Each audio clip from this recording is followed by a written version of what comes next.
दुनिया के 7 चमत्कारों का नाम सुनते ही सबके दिमाग में दुनिया की सबसे खूबसूरत इमारतों में से एक ताजमहल का चित्र उभर आता है। और क्यों न हो, कहा जाता है कि इसमें मुगल बादशाह शाहजहां का दिल रखा है। इसे मुगल बादशाह शाहजहां ने अपनी सबसे अजीज बेगम मुमताज महल की याद में बनवाया था। शायद इसी कारण इसे आज भी पूरी दुनिया भर में प्रेमी जोड़ों के द्वारा प्यार की अद्भुत मिसाल के तौर पर देखा जाता है और नवविवाहित जोड़ों इसे देखने अवश्य जाते हैं। इस दुनिया में एक से बढ़कर एक इमारतें हैं, लेकिन ताज जैसी कोई नहीं। दोस्तों, ये इमारत जितनी खूबसूरत है उतनी ही रहस्य से भरी हुई है। और सबसे बड़ा रहस्य ताजमहल के 22 बंद कमरों का राज है। आखिर क्यों बंद है ये कमरे? क्या इनमें हिंदू देवी देवताओं की मूर्तियां छुपी हुई है? क्या सच में ताजमहल कई मंदिरों को तोड़कर बना है? और सबसे बड़ी बात, क्या आपको पता है कि बिना सीमेंट के ताजमहल कैसे बनाया गया? जबकि आज तो बड़ी बड़ी बिल्डिंग्स और पुल बिना सीमेंट के बनते ही नहीं, लेकिन ताजमहल तो बिना सीमेंट के बनाया गया है। तो फिर कैसे? ये करीब 350 सालों से इतनी ही मजबूती से खड़ा है। चाहे कितना ही बड़ा भूकंप आ जाए, चाहे कोई भी नेचुरल डिजास्टर हो जाए, ताजमहल वहीं का वहीं खड़ा है। आखिर कैसे? और क्या आपको पता है कि उस समय ताजमहल कितने रुपयों में बनाया गया होगा? और क्यों ताजमहल में आज तक कोई लाइट्स क्यों नहीं लगाई गई हैं? इन सभी सवालों के जवाब जानने का प्रयास करेंगे आज इस वीडियो में, तो हमारे साथ बने रहिए वीडियो के अंत तक। वीडियो में आगे बढ़ने से पहले इस वीडियो को एक लाइक कर चैनल को सब्सक्राइब कर लीजिए। चलिए वीडियो शुरू करते हैं। दोस्तों, ताजमहल के रहस्य में सबसे बड़ा रहस्य तो ताजमहल की नींव से ही जुड़ा हुआ है। क्योंकि ताजमहल यमुना नदी के पास है, तो ऐसी नमी वाली रेतीली मिट्टी में किसी भी इमारत की नींव खड़ी करना यकीनन एक मुश्किल भरा काम हो सकता था। लेकिन तारीफ करनी पड़ेगी उस वक्त के मुगल काल के इंजीनियर्स की, जिन्होंने इतनी नमी वाली जमीन में ऐसी पक्की नींव बनाकर तैयार की, जिसके बलबूते आज भी इतनी बड़ी इमारत सही सलामत टिकी हुई है। दरअसल ताजमहल की नींव बनाते समय इसके चारों ओर बहुत से कुएं खोदे गए और इनमें ईंट पत्थर डालकर आबनूस और मोहिनी की लकड़ियों से ताजमहल की फाउंडेशन बनाई गई। यह कुएं ताजमहल की नींव को मजबूत बनाते हैं। आबनूस और मोहिनी की लकड़ियों में एक खासियत होती है कि जितनी नमी मिलती रहेंगी उतनी ही फौलादी और मजबूत रहेंगे। और इन लकड़ियों को नमी इसके पास बहने वाली यमुना नदी के पानी से मिलती है। यमुना के पानी का स्तर हर साल घट रहा है और लकड़ियों में नमी की कमी आ गई है। यही वजह है कि सन 2010 में ताजमहल में दरारें देखी गई। दोस्तों, आपने देखा होगा कि ताजमहल के आसपास के चारों मीनार एक दूसरे से परपेंडिकुलर खड़े हैं। लेकिन क्या आपको पता है कि ये मीनारें बिल्कुल सीधी नहीं खड़ी है, बल्कि चारों बाहर की तरफ हल्की सी झुकी हुई है। और इन्हें ऐसा ही बनाया गया था ताकि भूकंप जैसी आपदा आने पर अगर ये गिरे भी तो बाहर की तरफ गिरे। दरअसल ऐसा इसलिए किया गया है कि अगर कभी जोर का भूकंप आता भी है तो वह चारों मीनार ताजमहल से दूर जाकर गिर जाए और इस तरह भूकंप के झटके ताजमहल तक न पहुंचने पाए और ताजमहल को कोई नुकसान न पहुंचे। दोस्तों, हजारों टूरिस्ट जो ताजमहल देखने आते हैं वो ये नहीं जानते कि वह जो सामने देख रहे हैं वह ताज का पिछला हिस्सा है। दरअसल जो शाही दरवाजा है वो नदी के किनारे दूसरी तरफ है। दोस्तों, मुगल काल में ताज तक पहुंचने के लिए नदी ही एक मुख्य रास्ता हुआ करता था और ये एक तरह का हाईवे था। बादशाह और उनके मेहमान नाव में बैठकर यहाँ आते थे। नदी के किनारे चबूतरा हुआ करता था।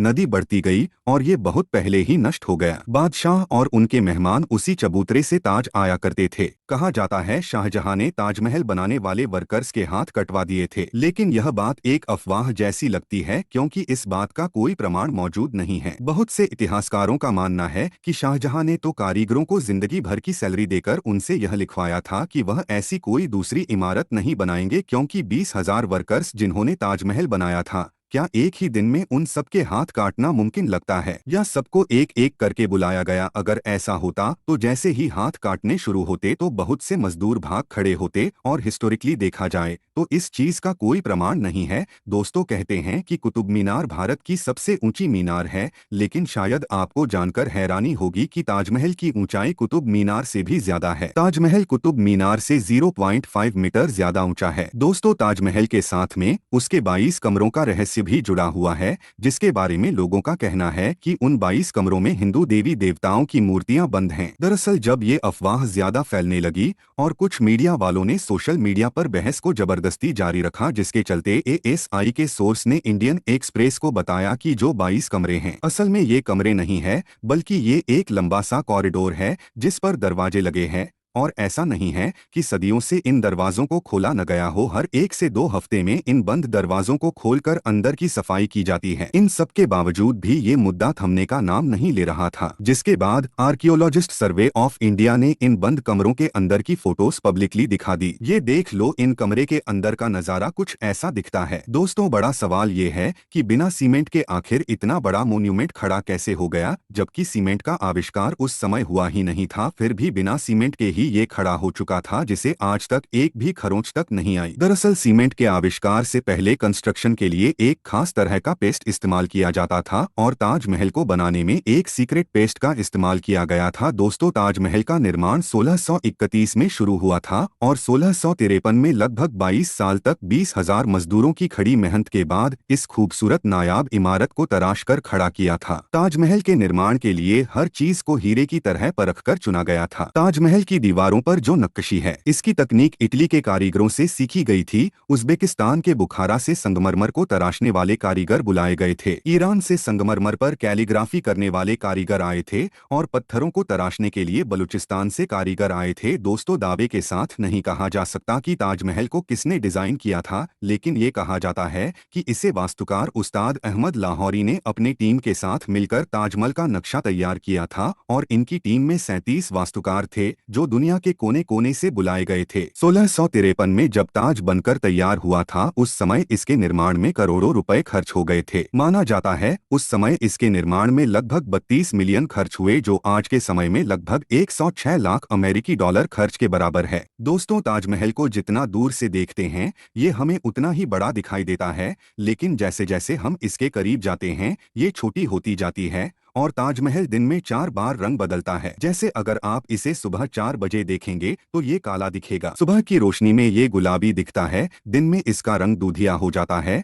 और चांदनी रातों में ताजमहल सुनहरा दिखाई देता है। लेकिन क्या ये संगमरमर का जादू है या कुछ और? इसका रहस्य आज तक कोई बता नहीं पाया है। दोस्तों, 1857 की क्रांति के दौरान अंग्रेजों ने ताजमहल को काफी नुकसान पहुंचाया। उन्होंने लैंप्स लैवली जैसी कई बेशकीमती रत्नों को ताजमहल की दीवारों से कूदकर निकाल लिया था। दोस्तों, ताजमहल के मुख्य गुंबद का जो कलश है किसी जमाने में सोने का हुआ करता था, लेकिन 19वीं सदी की शुरुआत में सोने के कलश को बदलकर कांसे का कलश लगा दिया गया। ताजमहल को बनाने के लिए सफेद संगमरमर राजस्थान के मकराना से लाए गए थे, जेड और क्रिस्टल चाइना से मंगाए गए थे, लेपिस लेजली अफगानिस्तान से आया था और कार्नेलियन अरब से आया था। कुल मिलाकर ऐसे ही 28 किस्म के बेशकीमती रत्नों को दुनिया भर के अलग अलग देशों से मंगवाकर सफेद संगमरमर में जोड़ा गया था। इन चीजों को विदेश से आगरा लाने के लिए 1000 से भी ज्यादा हाथी इस्तेमाल किए गए थे। दोस्तों, कुछ लोगों मानना है कि ताजमहल वास्तव में एक शिव मंदिर हुआ करता था जिसका नाम तेजो महल था। दरअसल 1989 में एक भारतीय लेखक P.N. ओक ने एक किताब लिखी थी जिसका नाम था ताजमहल स्टोरी। इस किताब में उन्होंने कई तर्कों के साथ ये दावा किया कि ताजमहल बनने से पहले यह एक शिव मंदिर था और इसका नाम तेजोमहल था। सन 2000 में P.N. ओक ने अपनी बात को सिद्ध करने के लिए ताज की साइट खोदने के लिए सुप्रीम कोर्ट को अर्जी दी थी,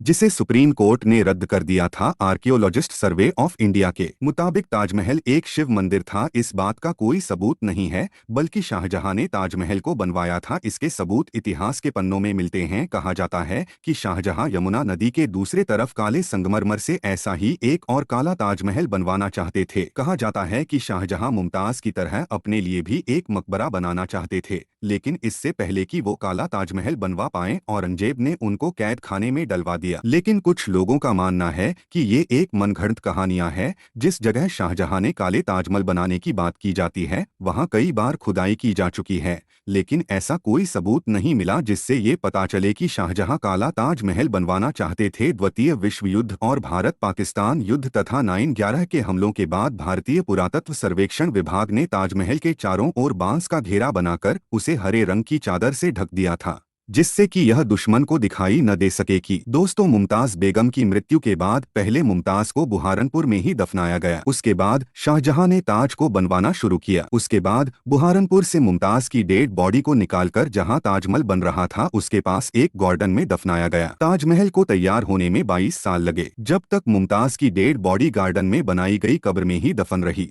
बाद में उसे ताजमहल के अंदर मुख्य गुंबद के नीचे दफनाया गया। दोस्तों, मुगल बादशाह शाहजहां जानते थे कि ये दौलत, ये ताकत, ये शानो शौकत एक दिन सब खत्म हो जाएगा। उन्होंने सोचा कि कुछ ऐसी यादगार चीज बनाई जाए जो हमेशा रहे, और शाहजहां ने अपनी पत्नी की याद में ताजमहल को बनवाया। आज बादशाही नहीं रही, उनकी हुकूमत नहीं रही, और उनकी सल्तनत को भी खत्म हुए कई जमाने गुजर गए, बस ये इमारत है जिसने बादशाह की सदियों पुरानी प्रेम कहानी को खुद में संजोए रखा है। प्रकृति की गोद में चांद सी जगमगाती ये भव्य इमारत सदियों से दो प्रेमियों के प्यार की अमर कहानी सुनाती आई है, और सदियों तक सुनाती रहेगी। दोस्तों, यह थी ताजमहल से जुड़ी कुछ बातें। दोस्तों, अगर आपने ताजमहल को करीब से देखा है तो अपने अनुभव हमें कमेंट में ज़रूर बताएं, और आपको ये वीडियो पसंद आई हो तो इसे लाइक करें, अपने दोस्तों के साथ शेयर करें, और ऐसे ही ज्ञानवर्धक जानकारी के लिए हमारे चैनल को सब्सक्राइब करना न भूलें। जल्द ही मिलेंगे एक और रोमांचक कहानी के साथ। तब तक के लिए अलविदा दोस्तों।